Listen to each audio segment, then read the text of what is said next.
Gabonais, Gabonaises, très chers compatriotes, je veux m'adresser aux résistants. Je veux que nous nous parlons. Si nous voulons libérer notre nation, nous devons renouveler notre intelligence, notre manière de penser, car celui qui contrôle nos pensées n'a plus besoin de s'inquiéter à propos de ce que nous allons faire, car nous ferons exactement ce qu'il veut, car nous sommes habités par ses pensées. De grâce, renouvelons notre intelligence. Nous devons réaliser que la liberté que nous cherchons, la libération de notre pays, ne peut être obtenue dans le désordre, mais que dans l'unité, la discipline, la vérité, la justice et l'intégrité.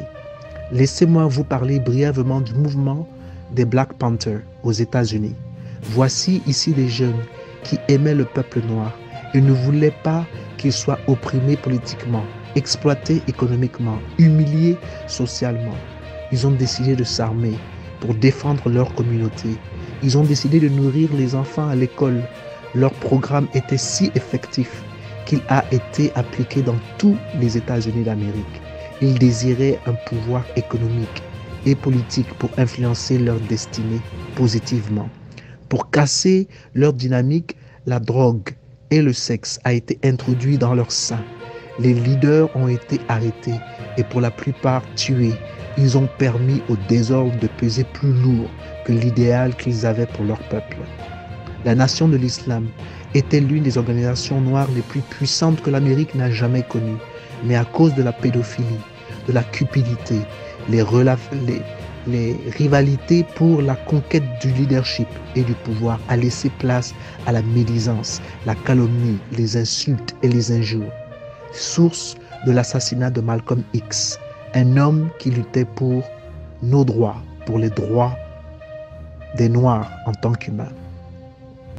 Martin Luther King Jr., sa popularité et son franc-parler ont créé des jaloux qui ont poussé ses ennemis à fouiller dans sa vie privée et mettre ses indiscrétions sur la place publique afin de l'affaiblir et le discréditer.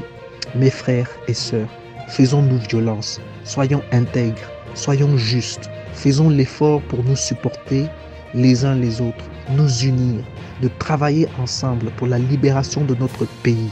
Notre peuple veut nous voir unis. C'est ensemble que nous allons reconstruire, que nous allons bâtir, que nous allons fortifier cette nation qu'on appelle le Gabon et que le peuple gabonais tout entier pourra se réjouir de vivre dans la terre de ses ancêtres paisiblement, en harmonie les uns envers les autres et en jouissant d'une prospérité que nous n'avons pas encore expérimentée.